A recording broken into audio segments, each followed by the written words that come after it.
నుంచి ఆదికాండము 39వ అధ్యాయము. ఆదికాండము 39వ అధ్యాయము 7వ వచనము నుంచి కొన్ని వచనములు దేవుని వాక్యం. అటు తరువాత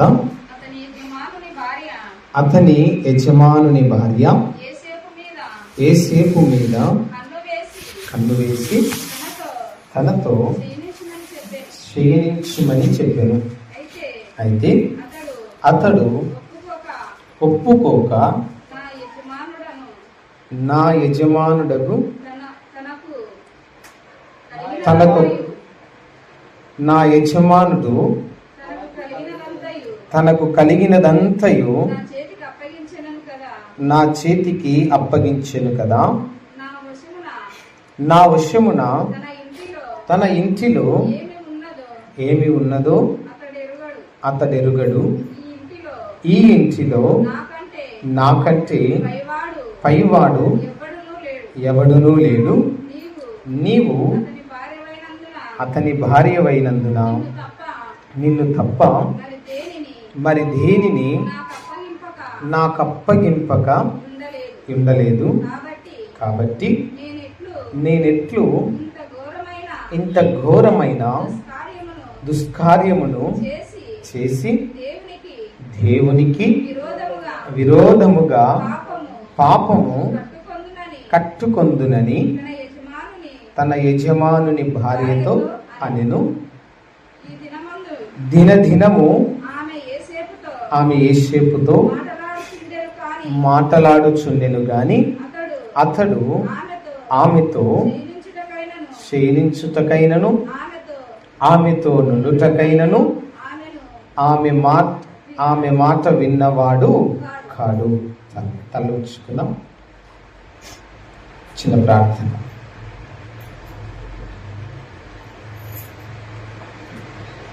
మమ్మల్ని మిక్కిలిగా ప్రేమించిన మా ప్రియ పరలోకపు తండ్రి, నీకే స్తోత్రము. ఇటు రీతిగా నీ నామమును స్తుతించి మహిమపరిచి ఆరాధించుటకు మా ఎడల నేను చూపిస్తున్న గొప్ప కృపను బట్టి మీకు వేల కొలదిగా స్తుతులయ. ఇదిగో దేవా, ఈ చల్లని సమయంలో నీ సన్నిధికి మమ్మల్ని నడిపించి నీ వాక్యమును మేము వినాలి అని, మా బ్రతుకులను సరి చేసుకోవాలి అని, ఈ ఉన్నతమైన సమయమును అద్భుతమైన మాటలను మేమందరమును వినుచు ఉండగా ఆత్మ పరిశీలనను కలిగి విత్తబడుతూ ఉన్న వాక్యమును హృదయములో భద్రపరుచుకొని మీరు మాత్రమే మహిమ పొందులాగున మా క్రియలను కనుపరుచుకొనుటకు సహాయం చేయమని యేసు అతి పరిశుద్ధమైన నామములో అడిగి వేడుకొని పొంది ఉన్నాము తండ్రి, ఆమేన్. మంచిది విశ్వాసులారా, చేరొచ్చిన ప్రతి ఒక్కరికి ప్రభు అయిన యేసుక్రీస్తు నామమున వందనములండి. చదవబడిన పరిశుద్ధ లేఖనము మనందరికీ కూడా తెలిసినటువంటి మాటలే. ఇక్కడ ప్రముఖముగా ఒక వ్యక్తి మనకు కనపడుతూ ఉన్నాడు. ఆయన పేరే Yosepu. Praise the lord. Hallelujah, hallelujah. Yosepu అంటే అర్థం ఏమొస్తుంది? ఫలించేది కొమ్మ అని అర్థం. ఏమని అర్థం వస్తుందండి? ఫలించేది కొమ్మ అంటే ఆత్మ సంబంధముగా అనేకమైనటువంటి ఫలాలను కలిగి ఉన్నటువంటి వాడని దేవుడు ముందుగానే అతనికి ఆ నామమును ఏర్పాటు చేయడము జరిగింది. అయితే ఈరోజు దేవుడు మనతో మాట్లాడాలి అనుకుంటున్న విషయము ఏమైనా ఉన్నదా అంటే, ఇక్కడ ఇద్దరు వ్యక్తులను మనము చూస్తూ ఉన్నాం. ప్రత్యక్షంగా పరోక్షంగా మరొక వ్యక్తిని కూడా మనము వింటూ ఉన్నాం. ఒకరు యోసేపు అయితే మరి ఒకరు పొతిఫరు ఆయన భార్య. వీరి ముగ్గురిని మనము జ్ఞాపకం చేసుకుంటే, పొతిఫోరు నమ్మకమును యోసేపులో చూసి తన ఇంటి మీద ఒక యజమానునిగా యోసేపును అధికారినిగా నియమించారు. ఇతడు చూచుటకు అందమైనటువంటి వాడు, శరీర సౌష్ఠవమును బహు చక్కగా కలిగినటువంటి వాడు. దీనన్నిటినీ కూడా ఈ పొతిఫోరు భార్య అతన్ని చూచి యవనములో ఉన్నాడు కాబట్టి కొత్త నిబంధనలో సెలవిచ్చిన ప్రకారము మన మాటల రీతిగా ఈ లోకములో ఉన్నదంతయు శరీరాశ, నేత్రాశ, జీవకుటుంబం, ఈ లక్షణాలను కలిగి ఆనాడు యోసేపునైతే ప్రేరేపించింది, కానీ యోసేపు మాత్రము ఆ పనికి లోబడలేదు. కారణం ఏమైంది? ఒకసారి మనం ఆలోచన చేద్దాం.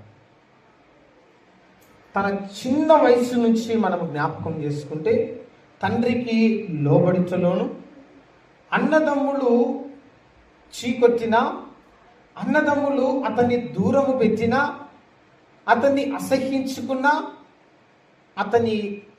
అతని ప్రవర్తనలో మార్పు రాలేదు. అతను చూపించే ప్రేమలో కూడా ఏ విధమైన మార్పు కనపడలేదు ఈ యోసేపు జీవితంలో. ఈ 39వ అధ్యాయము 10వ వచనం మనం జ్ఞాపకం చేసుకుంటే, ఈ లోకంలో ఉన్న ఆ 3 క్రియలు ఒక్కసారిగా యోసేపు మీద దాడి చేస్తా ఉన్నాయి. అతడు యవనస్తుడు కదా, ఆ సమయానికి త్వరగా ప్రేరేపించబడి ఆమెతో పాపం చేయొచ్చు. నేను అధికారిని కదా, నాకంతా సర్వాధికారము పొతిఫోరు ఇచ్చాడు కదా అని ఆలోచన కలిగి ఆమెతో పాపము కూడా చేయవచ్చు. మనం ఇక్కడ గమనించవలసిన విషయం ఏమిటంటే, జీవము కలిగిన దేవుడు యోసేపులో ఉంచినటువంటి ఆత్మ పాపము యోసేపును ప్రేరేపిస్తా ఉంటే, అతనిలో ఉన్న ఆత్మ మాత్రము యోసేపును గద్దిస్తా ఉందంట. యోసేపు, ఇది నీవు నమ్మిన దేవునికి తగిన పని కానే కాదు. ఈ గద్దింపును యోసేపు విన్నాడు గనుకనే 10వ వచనములో దేవుని వాక్యము ఏమంటూ ఉన్నాడు అక్కడ, దినదినము ఆమె యోసేపుతో మాట్లాడుచుండెను గాని అతడు శయనించుటకైనను ఆమెతో నుండుటకైనను విన్నవాడు కాదు. 9వ వచనములో చివరి లైన్లో చూడండి, ఇంత ఘోరమైన దుష్కార్యము చేసి దేవునికి విరోధముగా పాపము కట్టుకొందునని తన యజమానుని భార్యతో నేను ప్రైజ్ ది లార్డ్. హల్లెలూయా, హల్లెలూయా. ఆ సమయంలో చూసుకుంటే యోసేపు ఉన్నాడు, పొతిఫోరు భార్య మాత్రమే ఉంది. ఇంకొకరు యోసేపుకు తోడు ఎవరు అక్కడ లేడు. ఆలోచన చేద్దాం. కానీ యోసేపు ఆ తక్కువ సమయంలోనే ఆత్మ గద్దింపుకు లోబెడతా ఉన్నాడు. కనుకనే ఎదుట పొంచి ఉంచబడిన పాపమునకు లోబడలేదు. ఒకే ఒక్క తీర్మానము, అమ్మా వినమ్మా, నేను ఈ పాపమును గనక చేశాననుకో, నేను నమ్మిన నా దేవునికి, ఇంత స్థితిలో ఉంచిన నా దేవునికి నేను విరోధిగా మార్చబడతాను. ఈ విధంగా ఎవరు సరిచేయబడతారంటే ఆత్మ గద్దింపుకు లోబడిన వారే. చిన్న చిన్న పొరపాట్లకు, చిన్న చిన్న అలవాట్లకు, లోక సంబంధముగా ఉన్న వాటికే మనం లోబడుతున్నామంటే మరి మనలో గద్దిస్తున్న ఈ ఆత్మ గద్దింపుకు మనము లోబడటము లేదు అని అంటారు. మనం ఆలోచన చేస్తే ఎందుకు ఈ ఆత్మ గద్దింపు మనకు అవసరమా? అవసరమా అండి? ఆత్మీయ గద్దింపు అవసరం లేదా? అవసరం అంటారా? దేవుని ఉద్దేశం ఏమైందంటే ఈ భూమి మీద ఉన్నటువంటి నరుడు ఒక క్రమమైన పద్ధతిలో ఉండాలి. ఒక క్రమమైన పద్ధతిలో వాడు ఉండాలి అంటే ఆత్మ గద్దింపు వానికి ఎంతగానో అవసరమై ఉన్నది. ఈరోజు వాక్యం వింటున్నటువంటి మనము ఈ క్రమమైన పద్ధతిలో ఉండకపోవడానికి ఏమైనా కారణాలు ఉన్నాయా అంటే పరిశుద్ధ గ్రంథం మనతో బహు చక్కగా మాట్లాడుతా ఉంది. ఆనాడు యోసేపు పుట్టినది మొదలుకొని, ఊహ తెలిసినది మొదలుకొని కళల ద్వారా దేవుని చిత్తమును తెలుసుకుంటూ ఉన్నాడు. దర్శనాల ద్వారా దేవుని ఉద్దేశాన్ని గమనిస్తూ ఉన్నాడు. తండ్రికి లోబడ్డాడు, కుటుంబానికి విధేయతను చూపాడు. అన్నలు తన పట్ల హాని చేసినా కూడా తండ్రి దగ్గర మౌనిగా ఉన్నాడు. అమ్మి వేయబడిన కూడా మరలక్క నుంచి పారిపోకుండా తండ్రి ఇంటికి రాలేదు. ప్రతి సమస్యకు, ప్రతి స్థితిగతులకు లోబడి బ్రతికాడు.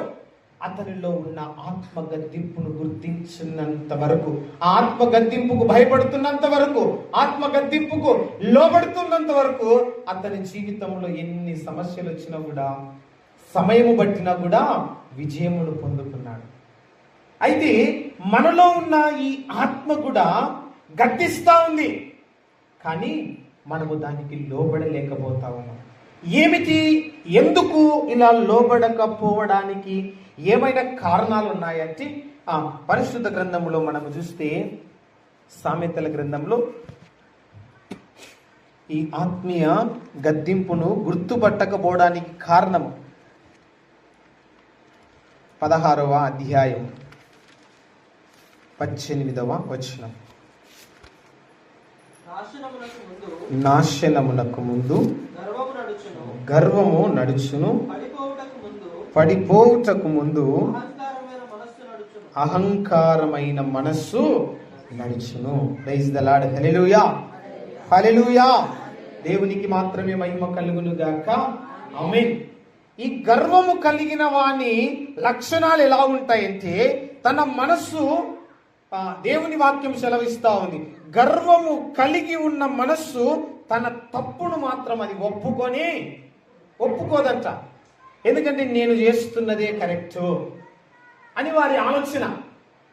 అర్థమవుతుందా? నేను చేసేది కరెక్ట్, ఇక దీనికి ఎవ్వరు కూడా నాకు చెప్పడానికి అవసరం లేదు, ఇదే సరైన మార్గము. ఆ పై వచనాలలో మనం ఇంకా చదువుతూ వెళ్తే 16, 17 వచనాలలో తన మనస్సు అంతా కూడా చెడుతనముతో నింపబడి ఉంటది. కాబట్టి వాటి ప్రవర్తన అంతా చెడు మార్గంలోనికి వెళ్ళిపోయింది. కాబట్టి వానిలో ఉన్న ఆత్మ గద్దింపును వాడు గుర్తించలేడంట.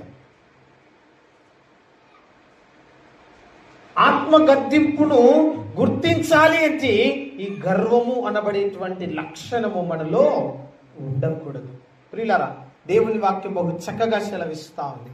ఇంకొక మాట మనం జ్ఞాపకం చేసుకుంటే, లోక సంబంధమైనటువంటి మనస్తత్వము కూడా మనలో ఉండకూడదు. ఈ మాట చాలా పర్యాయాలు మేము చెప్తా వస్తా ఉన్నాం. దేవుని వాక్యము కంటే లోక పద్ధతులను నీవు ఎక్కువగా అనుసరించావనుకో, ఆత్మగద్దింపును అసలు నీవు గుర్తించని. ఎవరయ్యా ఆత్మగద్దింపును గుర్తించి దానికి లోబడి వారి బ్రతుకును సరిచేసుకునేదంటే దేవుని వాక్యమునకు విధేయత చూపినటువంటి వారే. బహు చక్కగా నేను ఖచ్చితంగా చెప్పగలను, కీర్తన గ్రంథములో దావీదు సెలవిచ్చిన ప్రకారము, అయ్యా నా హృదయములో గనక నీ వాక్యము లేకపోతే నేను పాపము చేసిన వాడనగుదును. ఈరోజు వాక్యం వింటున్నటువంటి మనలో పాపం అంటే ఏదో కాదు. ఏమంటే ఒకరిని వెళ్ళి కత్తితో తీసుకొని పొడవడం పాపము, అదే కాదు, అది పాపం అనుకుంటున్నారేమో. దేవుని వాక్యం సెలవిస్తా ఉంది, నీవు ప్రార్థనను మరిచిపోయి బ్రతికినా కూడా పాపమే కదా. దేవుడు మన కొరకు 2 ఆజ్ఞలు ఇచ్చాడు. 10 ఆజ్ఞలు మీరు మొయ్యలేరని కొత్త నిబంధన గ్రంథంలో, పరిశుద్ధ గ్రంథంలో ప్రభు అయిన యేసుక్రీస్తు అంటా ఉన్నాడు, నీవు ఆరాధిస్తున్న నీ దేవుని నీవు పూర్ణ ఆత్మతో, పూర్ణ సత్యముతో ఆయనను ఆరాధి. ఇంకొకటి ఏమంటా ఉన్నాడు, నిన్ను నీవు ఎంతగా ప్రేమించుకుంటావో నీ ఇతరులను కూడా అలాగే ప్రేమించు. ఈ 2 లక్షణాలు నీలో లేకపోతే నీవు పాపము చేసిన వాడవే. అదే బహు చక్కగా ఆజ్ఞను అతిక్రమించడమే పాపం. కుమారుడైన యేసుక్రీస్తు బహు చక్కగా సెలవిచ్చాడు. ఈ 2 ఆజ్ఞలకు విరోధమైనది ఏది మీరు చేసినా అది పాపం. ఇది దేవుడు ఇస్తున్న ఆజ్ఞ. యోసేపులో ఆ 2 ఉన్నాయి. ఆయన కలిగి ఉన్నటువంటి దేవునిని దుఃఖపరచకూడదని, యథార్థమైన హృదయాన్ని కలిగి పాపము పొంచి ఉన్న కూడా పాపము చేయలేదు. అతనికి అపాయము చేసిన వారి పట్ల కూడా ప్రేమను కనపరిచే లక్షణములు ఈ 2 యోసేపు కలిగి ఉన్నాడు గనుకనే తన ఎదుట ఎన్ని పరిస్థితులు వచ్చినా కూడా వాటన్నిటిని కూడా దేవుడు దానిని తీసివేస్తూ విజయాన్ని యోసేపుకు దేవుడు ఇస్తా ఉన్నాడు. మన జీవితంలో ఈ లక్షణాలు లేవు గనుకనే ఉండవలసినవి ఉండకుండా లేనివి మన జీవితాలలో ఉంటా ఉన్నాయి. ఏమిటంట? మొట్టమొదటిగా గర్వము. ఈ గర్వపు లక్షణము నీవు కలిగి ఉంటే దేవుని గద్దింపును నీవు గుర్తించలేవు. ఈ లోక సంబంధమైనటువంటి మనస్తత్వాన్ని నీవు కలిగి ఉంటే ఆత్మ గద్దింపు నీలో రాదు. దేవుని వాక్యం సెలవిస్తా ఉంది. ఎన్ని దినాలు దేవుని సన్నిధికి వస్తా ఉంటావు, ఎన్ని విధాలుగానో వాక్యాలు వింటూ ఉంటావు. ఇంకొక మాట దేవుని వాక్యం సెలవిస్తా ఉంది, దేవుని వాక్యము కంటే లోకపు పద్ధతులకు నీవు ఎక్కువగా ప్రాధాన్యత ఇచ్చినప్పుడు ఆత్మగద్దింపు నీకు ఎలాగుంటుందో తెలుసా? గొడవలు పుట్టించేదిగా ఉంటది, విమర్శలు కలిగించేదిగా ఉంటది. ఆత్మగద్దింపు ఏమిటి? ఎప్పుడు నేను ప్రార్థన చేయాలా? ఎప్పుడు దేవుని వాక్యముని వినాలా? రోజు దేవుని మందిరానికి వెళ్ళాలా? ఇది విమర్శకు దారి తీస్తుంది. లోక మర్యాదను నీవు అనుసరిస్తూ బ్రతుకుతూ ఉంటే, ఆ విధంగా కాకుండా గర్వమును తీసివేసుకొని ప్రేమను నీవు కలిగి ఉంటే కదా, దయా కరుణను నీవు కలిగి ఉంటే దేవుని ఆత్మ గద్దింపును నీవు ఖచ్చితంగా లోబడే బిడ్డగా కనపరుస్తావు. ఎన్ని సమస్యలు వచ్చినా, ఎన్ని ఇబ్బందులు వచ్చినా, నీ ప్రార్థనకు జవాబులు లేటైనా నీలో ఉన్న ఆ నిరీక్షణను దేవుడు కోల్పోనీయడు బిడ్డ. ఇంకొక మాట దేవుని వాక్యం మనం జ్ఞాపకం చేసుకుంటే పరిశుద్ధ గ్రంథములో నుంచి సామెతల గ్రంథము 15వ అధ్యాయం 5వ వచనం. మూఢుడు తన తండ్రి చేయు శిక్షను తిరస్కరించును, గద్దింపునకు లోబడువాడు బుద్ధిమంతుడగును. Praise the lord. Hallelujah, hallelujah. దేవునికి మాత్రమే మహిమ కలుగును గాక. ఆమేన్. ఎవడంతా తిరస్కరించేది? మూఢుడు, అంటే జ్ఞానము లేనటువంటి వాడు అని దేవుని వాక్యం సెలవిస్తా ఉంది. ఈ జ్ఞానము లేకుండా నీవు బ్రతుకుతూ ఉన్నావంటే గద్దింపుకు లోబడని స్థితిలో నీవు ఉన్నావు. బహు చక్కగా మన మాటలోనే దేవుని వాక్యం సెలవిస్తా ఉంది, తండ్రి చేయు శిక్షను తిరస్కరించును కదా. ఇక్కడ తండ్రి స్థానంలో ఉన్నవారు ఉన్నారు, తల్లి స్థానంలో ఉన్నవారు ఉన్నారు. మన మాటల్లో మాట్లాడుకుంటే మీ పిల్లలు మీకు ఇష్టం లేని పని చేసినప్పుడు ఏమని మాట్లాడతారు వారి పట్ల? చేయండి, ఏం కాదంటారా? మీకు కోపం వస్తుందా? ఇంకా ప్రేమ వస్తుందా? కోపం వస్తుందా? అంటే అతని పట్ల ఆ కోపమును కొట్టులో కాకుండా కొద్దిగా గంభీరమైన మాటలలో చెప్పడం మంచిదే కాదా? మంచిదేనా? దేవుని వాక్యం నీతోనే ఆ మాటనే పరిశుద్ధ లేఖనాల్లో దేవుడు మంచి పదాలను రాస్తా ఉన్నాడు. తన తండ్రి చేయు శిక్షను ఎవడయా తిరస్కరించేదంటే జ్ఞానము లేనివాడు. ఎందుకు నీవు అలా అతన్ని గద్దిస్తావంటే, అరే ఆ పని నీవు చేస్తే నీ శరీరానికి గాయము రేపుతుంది, అది నీకు మంచిది కాదు. అది తండ్రి స్థానములో తల్లి స్థానములో ఉన్నటువంటి మీకు తెలుసు కాబట్టి వారిని తిరస్కరిస్తాడు. ఈనాడు దేవుడు కూడా వాక్యము ద్వారా గాని ఆత్మ గద్దింపు ద్వారా గాని మిమ్మల్ని గద్దిస్తూ ఉన్నాడంటే ఆ గద్దింపు వెనక తండ్రి ప్రేమ దాగి ఉంది. హల్లెలూయా, హల్లెలూయా. ఈ ప్రేమకు నీవు దూరం అయిపోతున్నావు. నా ప్రేమ విలువ నీవు గుర్తించక లోకంలో బ్రతికి నీ బ్రతుకును నాశనం చేసుకుంటున్నావయ్యా. ఒక్కసారి నీవు గద్దింపును విను, జ్ఞానము కలిగి బ్రతుకో. కింది వచ్చినప్పుడు ఏమంటావు అన్నాడు, గద్దింపునకు లోబడువాడు బుద్ధిమంతుడవుతాడు. తండ్రి మాటకు లోబడుతా ఉన్నాడు. తండ్రి ఏ పని చెప్తే ఆ పని చేస్తా ఉన్నాడు. అయ్యా, ఇదిగో మీ అన్నలు అరణ్యంలో గొర్రెలు కాస్తా ఉన్నాడు, వారికి వెళ్ళి నీవు ఆహారం సిద్ధపరచయ్యా. అయ్యా, మీ అన్నలు వచ్చేలోపు వారి కొరకు ఆహారమును సిద్ధపరచు.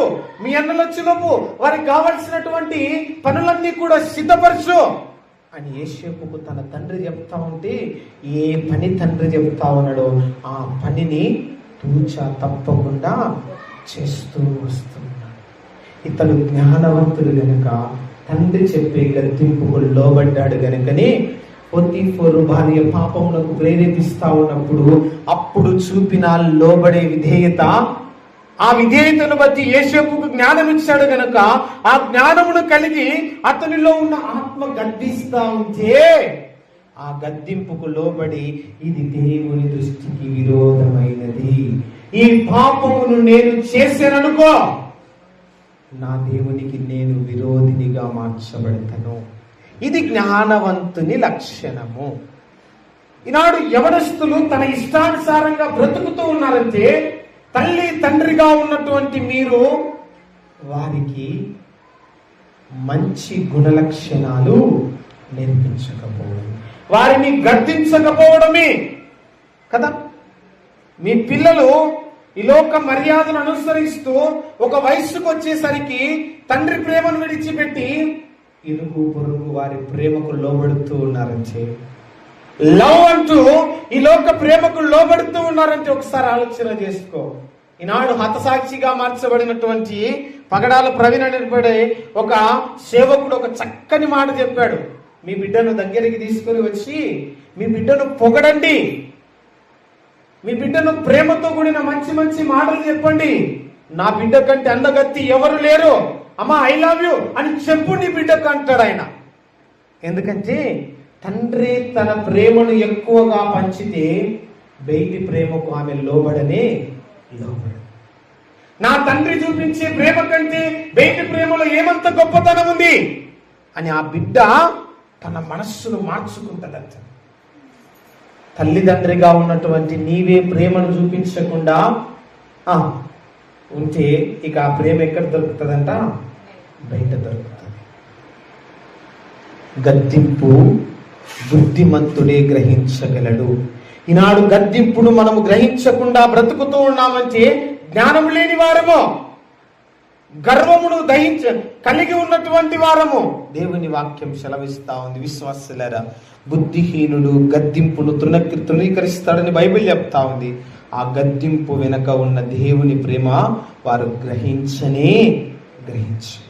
అయితే వీటికి కొన్ని మాటలు దేవుని వాక్యం సెలవిస్తా ఉంది. దీనిని మనం పొందుకోవాలంటే పరిశుద్ధ లేఖనం మనతో మాట్లాడుతున్నటువంటి మాట ఏమైనా ఉన్నదంటే, దేవుడు ఈ విధంగా ఉన్నటువంటి వారిని గర్విష్ఠులను ఎదిరించి దీనులకు దేవుడు తన కృపను అనుగ్రహిస్తాడు అని దేవుని వాక్యం. ఈ కృపను కలిగి ఉన్న వారిగా మనం ఉండాలంటే పరిశుద్ధ లేఖన బహు చక్కగా సెలవిస్తా ఉంది. దీన మనస్సును కలిగి ఉండాలి. గద్దింపును ప్రేమగా భావించేదిగా మనం ఉండాలి. దానిని ప్రేమించాలి. సామెతల గ్రంథం 3వ అధ్యాయము 12వ వచనంలో దేవుని వాక్యం ఏమని సెలవిస్తా ఉందంటే, యెహోవా తాను ప్రేమించు వారిని గద్దించును అని రాయబడి ఉంటుంది. ఎవరినంట? ప్రేమించు వారిని. ఈరోజు వాక్యము ద్వారా మీకు అనేక రీతిలుగా గద్దింపులు వస్తా ఉన్నాయంటే ప్రకటించబడుతున్నటువంటి ఈ మాట మీకు గాయమును పుట్టిస్తా ఉంటది, మీ మనస్సును నొచ్చుకునేదిగా చేస్తూ ఉంటది. ఏమిటి ఇది నా గురించేనేమో చెప్పేది అని ఆలోచన నీకు వచ్చిందా?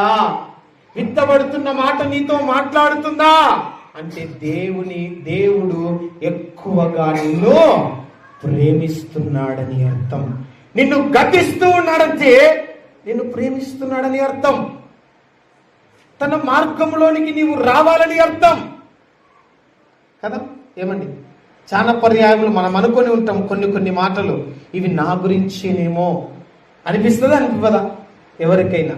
అది ఆత్మీయానుసారముగా వింటేనే మనకు ఆ విధమైన ఆలోచన వచ్చేది. లేదు ఏదో వినాలంటే వినాలి అనే ఆలోచన మనం కలిగి ఉన్నామనుకో, మట్టిలోనికి చేర్చబడేంత వరకు కూడా మనకు ఆ ఆలోచన రానే రాదు.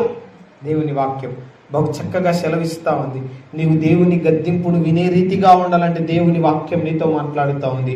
నీవు దీన మనస్సును కలిగి ఉండాలి, దేవుని యొక్క ప్రేమను ఎరిగి ఉండాలి. పరిశుద్ధ లేఖనములో సామెతల గ్రంథము 9వ అధ్యాయము 8వ వచనం మనం ఆలోచన చేస్తే, 9వ అధ్యాయం 8వ వచనంలో, జ్ఞానిని గద్దింపు, వాడు నిన్ను ప్రేమించు.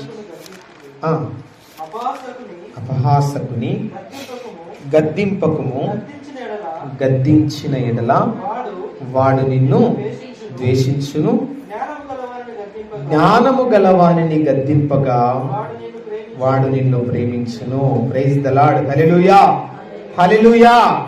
జ్ఞానము లేని అపహాసకుని దగ్గరకు వెళ్ళి వాక్యమును దానిని విని దాని విలువను తెలియని వాని దగ్గరికి వెళ్ళి గద్దించుట కంటే, జ్ఞానము గల వాని దగ్గరకు వెళ్ళి నీవు గద్దించు, వాడు కూడా నిన్ను తిరిగి ప్రేమిస్తాడు. ఇదే గద్దింపునకు తగిన క్రియ.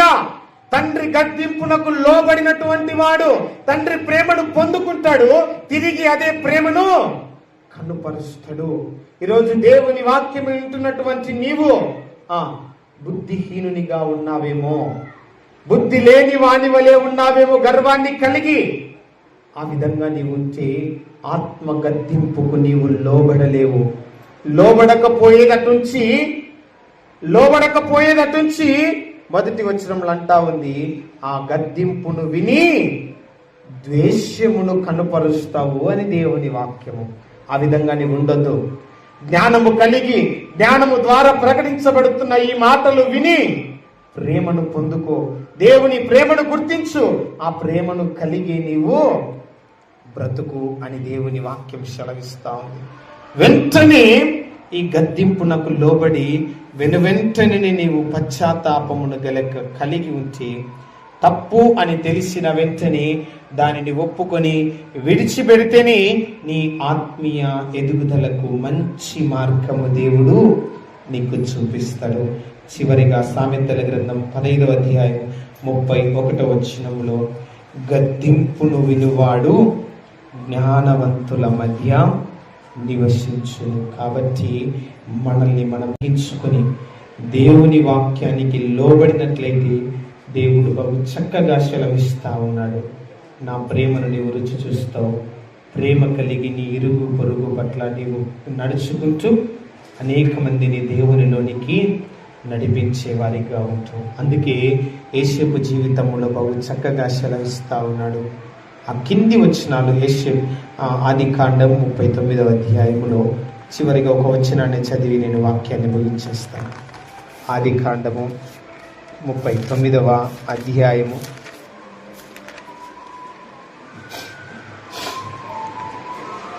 11-12 వచనాలు.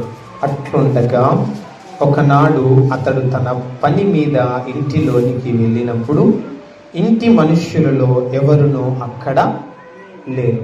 అప్పుడు ఆమె అతని వస్త్రము పట్టుకొని తనతో శయనింపుమని చెప్పగా అతడు తన వస్త్రమును ఆమె చేతిలో విడిచిపెట్టి తప్పించుకొని బయటకు పారిపోయెను. Praise the lord. హల్లెలూయా, హల్లెలూయా.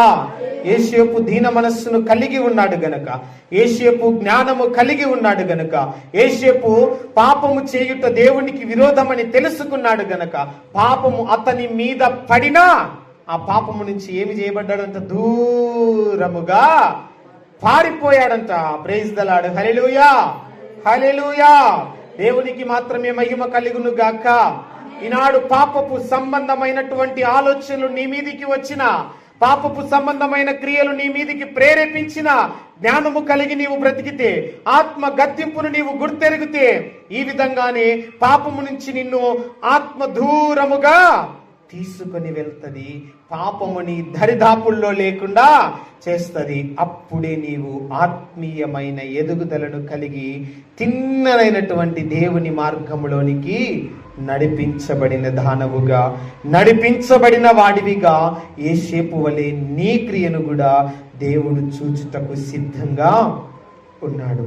ఈ విధంగా మనము గనక ఉంచి పాపము ఎన్ని విధాలుగా నీ మీద ప్రయత్నించినా, మీకు ఒక విషయం తెలుసా, ఆత్మలో నీవు ఎదుగుతా ఉన్నప్పుడు అపవాది చేసే మొట్టమొదటి దాడి వ్యభిచారముతో కూడిన ఆలోచనలు.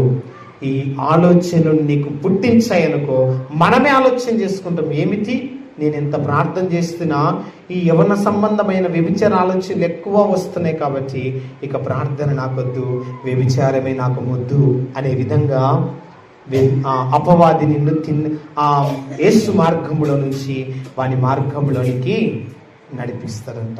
ఆనాడు యోసేపును శోధించిన అపవాది ఈరోజు నిన్ను కూడా శోధిస్తా ఉంది. ఆనాడు యోసేపు ఏ రీతిగా పరుగెత్తుకొని వెళ్ళాడో ఈరోజు నీవు కూడా అదే రీతిగా పరుగెత్తుకొని వెళ్తే, యాకోబు అంటా ఉన్నాడు, యాకోబు, యోసేపు నా ఎద్దుకు రావయ్యా, నీవిక మీదట ఫలించని కొమ్మగా ఉంటావు.